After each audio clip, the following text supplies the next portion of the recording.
दोस्तों, देश अकेडमी में आपका स्वागत है। आज हम देखेंगे 16 सितंबर से लेकर 30 सितंबर तक के करेंट अफेयर। देखिए, सबसे पहला है राष्ट्रीय संगीत नाटक अकादमी अमृत पुरस्कार। ये 75 वर्ष से अधिक के आयु को लोगों को दिया जाता है जिनको अभी तक कोई भी राष्ट्रीय सम्मान अपने कैरियर में प्राप्त नहीं हुआ। ऐसे ही 84 लोगों को इस बार ये दिया गया है 16 सितंबर को।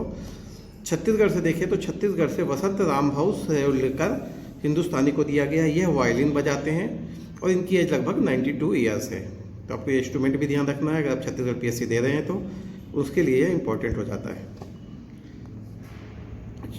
चलिए, 16 सितंबर को मनाया जाता है विश्व ओजोन दिवस। ओजोन दिवस कहाँ पाया जाता है? ओजोन परत कहाँ पाई जाती है? समताप मंडल में पाई जाती है, 32 किलोमीटर के आसपास के रेंज में। ठीक, ये परत क्या करती है? ये परत आपका जो अल्ट्रा वायलेट रेज है उसको पृथ्वी पे आने से रोकती है, जिससे पृथ्वी की जो भी हमारी जीव हैं उनकी क्या रक्षा होती है। अगर वह रेज आ जाएंगी पृथ्वी में तो स्किन कैंसर जैसी डिसीज़ क्या हो जाएंगी? बढ़ जाएंगी। ठीक, इसी को बचाने के लिए मॉन्ट्रियल संधि हुई थी 1987 में, तभी से यह 16 सितंबर को विश्व ओजोन दिवस मनाया जाता है। भारत में पर्यावरण वन जलवायु परिवर्तन मंत्रालय में ओजोन सेल 1995 से राष्ट्रीय और राज्य स्तर पर मनाया जा रहा है। तो भारत में कब से मनाया जा रहा है? 1995 से। इस डेट को आप थोड़ा सा ध्यान रखिएगा। ठीक, इस बार का जो विषय है 2023 का मॉन्ट्रियल प्रोटोकॉल, ओजोन परत को ठीक करना और जलवायु परिवर्तन को कम करना है।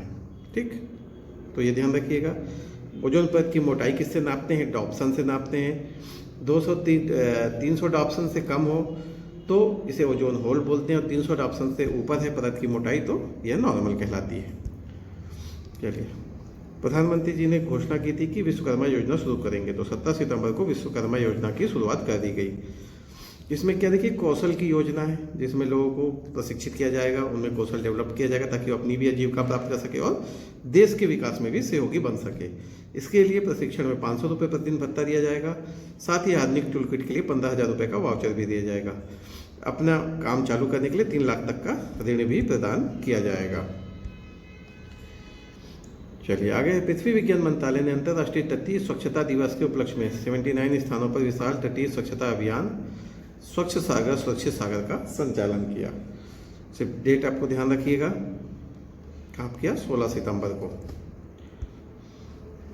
चलिए देखिए, यूनेस्को हर साल विश्व के कुछ अप्रतिम या बहुत ही विशेष स्थलों को क्या करता है? अपनी सूची में शामिल करता है। इसी दौरान यूनेस्को ने किसको? भारत का जो होयसल मंदिर समिति उसको भी विश्व धरोहर सूची में शामिल कर लिया है। तो आपको आपके करंट एग्जाम के लिए यह बहुत ही इंपॉर्टेंट करंट हो जाता है कि होयसल को अभी हाल में क्या किया गया? यूनेस्को ने अपनी विश्व धरोहर की सूची में क्या किया है? शामिल किया है। चलिए, एक श्रेयस योजना है, इसके बारे में कुछ आंकड़ा आए हैं, उसको देख लेते हैं। देखिए, श्रेयस कैसी एक अम्ब्रेला योजना। अम्ब्रेला योजना क्या होती है? देखिए, अम्ब्रेला योजना ये होती है जिसके अंदर कई योजनाएं होती हैं। ऐसी श्रेयस योजना के अंतर्गत टोटल 4 योजनाएं हैं। पहली कौन सी? अनुसूचित जाति के छात्रों के लिए टॉप क्लास शिक्षा। इस योजना में 12वीं जो लाभार्थी हैं वो 12वीं कक्षा से आगे की पढ़ाई करने वाले अनुसूचित जाति के छात्र होंगे। ये छात्रवृत्ति पाठ्यक्रम शुरू होने से लेकर पूरा होने तक जारी रहेगी, जो छात्र के संतोषजनक प्रदर्शन पर निर्भर करेगी। संतोषजनक प्रदर्शन मतलब कि सरकार पैसा दे रही है, अगर आप ढंग से नहीं पढ़े तो ऐसा नहीं कि पैसा बंद नहीं करेगी, सरकार पैसा बंद कर देगी। इस योजना के तहत पारिवारिक आय 8 लाख से कम होनी चाहिए।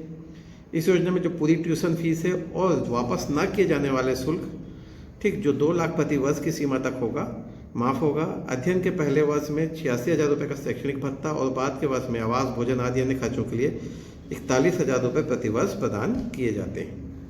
इसके अंतर्गत दूसरी योजना है एससी एवं अन्य पिछड़ा वर्ग के छात्रों के लिए मुफ्त कोचिंग योजना। इस योजना के तहत कुल पारिवारिक आय की सीमा वही है 8 लाख। इसके तहत प्रतिवर्ष 3500 स्लॉट आवंटित किए जाते हैं। इसमें एससी ओबीसी छात्रों का अनुपात 70:30 है और प्रत्येक श्रेणी में महिलाओं के लिए 30% स्लॉट आरक्षित हैं। एससी वर्ग में पर्याप्त संख्या में अभ्यर्थी उपलब्ध न होने की स्थिति में इस अनुपात में ऊपर नीचे किया जा सकता है, पर किसी भी स्थिति में यह क्या 50% से कम एससी छात्र के करने की अनुमति नहीं होगी। तो इसको भी ध्यान रखना है। अगली योजना इसके अंतर्गत है एससी के लिए राष्ट्रीय प्रवासी योजना। इस योजना के तहत अनुसूचित जाति के लिए 115 स्लॉट, गैर अधिसूचित घुमंतु एवं अर्ध घुमंतु जनजातियों के लिए 6 स्लॉट, भूमिहीन खेतिहर मजदूर, पारंपरिक कारीगर के लिए 4 स्लॉट। इनसे चयनित छात्रों को विदेश में स्नातकोत्तर और पीएचडी स्तर की पढ़ाई के लिए वित्तीय सहायता प्रदान की जाती है, न केवल भारत के बाहर। फिलहाल इस योजना के तहत 125 स्लॉट आवंटित किए जा चुके हैं। इस योजना का लाभ उन छात्रों को मिल सकता है जिनकी कुल पारिवारिक आय क्या हो, 8 लाख रुपए से कम हो, जिन्होंने पात्रता परीक्षा में 60% से अधिक अंक प्राप्त किया हो, जिनकी आयु 35 वर्ष से कम हो, जिन्होंने शीर्ष 500 क्यूएस रैंकिंग वाले विदेशी संस्थान विश्वविद्यालयों में क्या किया हो, प्रवेश लिया हो। मतलब अगर आप विदेश में भी प्रवेश लेना चाहते हैं, आपके पास पैसे नहीं, तो चिंता करने की जरूरत नहीं है, सरकार आपके खर्चे वहन करेगी। क्या क्या है? ट्यूशन फीस माफ़ रहेगा, मेंटेनेंस आकस्मिक भत्ता दिया जाएगा, वीजा शुल्क, आने जाने के लिए हवाई किराया आदि प्रदान किया जाएगा। ठीक, इसी की चौथी योजना एससी छात्रों के लिए राष्ट्रीय फेलोशिप योजना। इस योजना के तहत अनुसूचित जाति के छात्रों को विश्वविद्यालय अनुदान आयोग द्वारा मान्यता प्राप्त भारतीय विद्यालयों में ठीक पीएचडी किसी भी उच्च शिक्षा प्राप्त करने के लिए फेलोशिप प्रदान की जाएगी। आप पीएचडी करना चाहते हैं, रिसर्च करना चाहते हैं, ये दिया है इनका क्राइटेरिया। जेआरएफ के लिए 31,000, एसआरएफ के लिए 35,000, यहाँ पे 10,000 है, शेष अवधि के लिए 20,000 है, मानविकी सामाजिक विज्ञान के लिए, विज्ञान इंजीनियरिंग प्रौद्योगिकी के लिए 12,000, यहाँ 25,000 है। तो ये रेट को आप देख सकते हैं। इस पर क्वेश्चन पूछेगा और पीएससी अगर पूछता है तो वो कूट बना के ही पूछेगा, तो इसलिए आपको इसको डिटेल में ही पढ़ना। श्री अनुराग सिंह ठाकुर युवा खेल मंत्री हैं।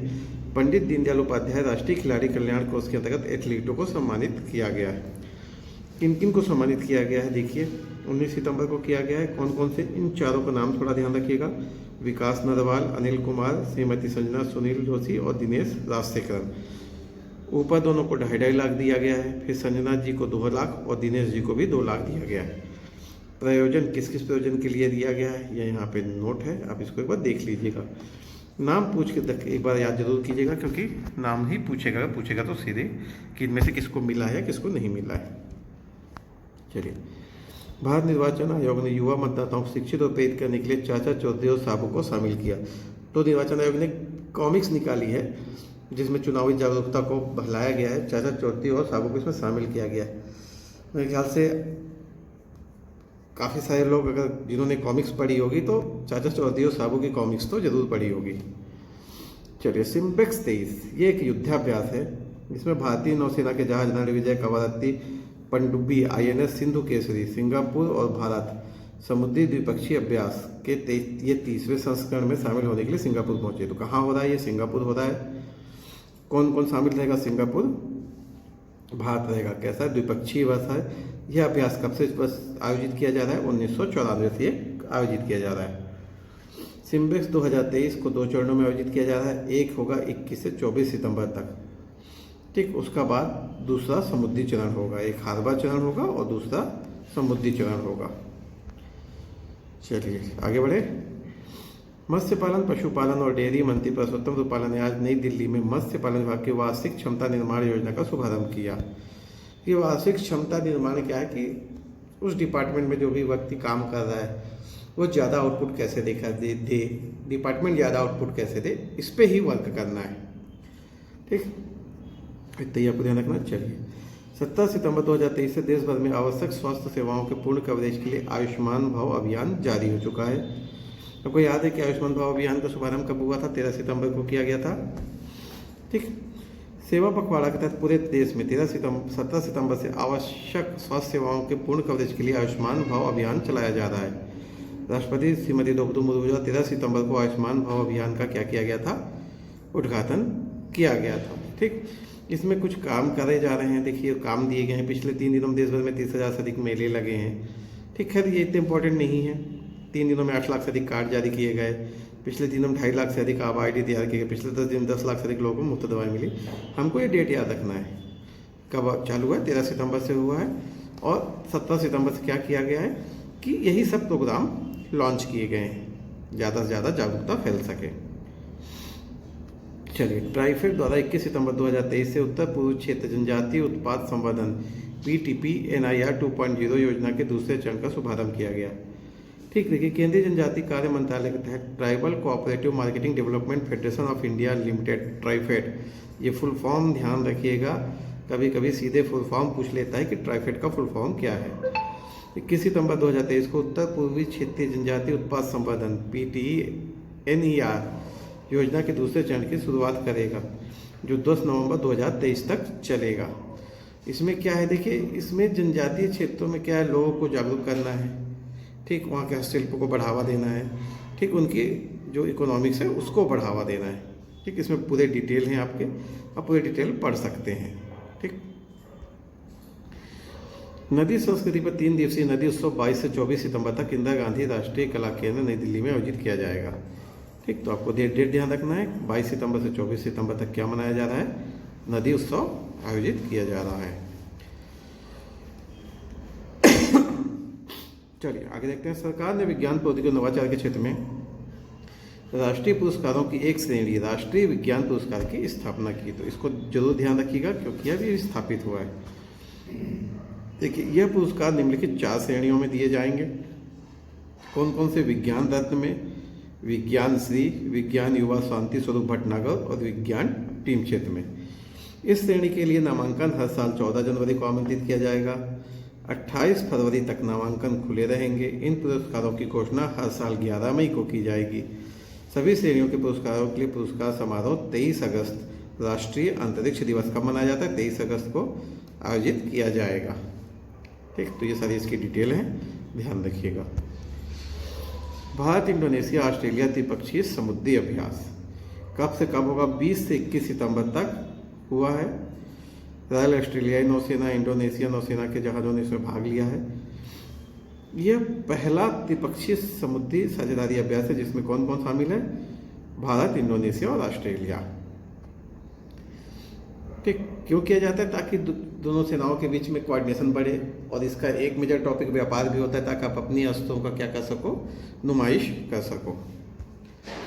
चलिए, केंद्रीय मंत्री श्री हरदीप सिंह पुरी द्वारा 25 सितंबर 2023 को प्रथम हरित हाइड्रोजन फ्यूल सेल बस को हरी झंडी दिखाएंगे, ठीक। कब? हरिपुरी में 25 सितंबर 2023 को दिल्ली में कर्तव्य पथ पर प्रथम हरित हाइड्रोजन ईंधन बस सेल को हरी झंडी दिखाया जाएगा, ठीक। इसमें जो मतलब बैटरी यूज़ होती है उसमें हाइड्रोजन यूज़ होता है, जिससे जो इसका आउटपुट होता है वो क्या रहता है, मतलब इमिशन फ्री रहता है, कोई भी अपशिष्ट गैसें यह वातावरण में नहीं छोड़ती, क्योंकि ये हाइड्रोजन से बना हुआ सेल है। तो हाइड्रोजन बनाने में भी जो उत्सर्जन है वह काफ़ी कम होता है।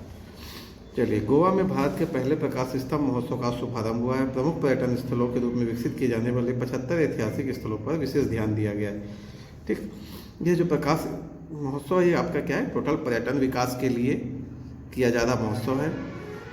इसमें 75 प्रतिष्ठित प्रकाश स्तंभों के समृद्ध समुद्री इतिहास को भारत के पुनर्जीवित करना है, और भारत की जो भी प्लेसेस हैं उनकी गाथाएं, उसके हिस्ट्री लोगों को उसके लिए जागरूक करना है। चलिए आगे देखते हैं। रक्षा मंत्री ने हिंडन वायुसेना स्टेशन पर पहली ड्रोन प्रदर्शनी सह भारत ड्रोन शक्ति 2023 का उद्घाटन किया। आपको सिर्फ इतना ही याद रखना है, भारत का पहला ड्रोन प्रदर्शनी है भारत ड्रोन शक्ति का उद्घाटन कब हुआ है? 25 सितंबर 2023 को। कहाँ हुआ है? हिंडन वायुसेना स्टेशन पर।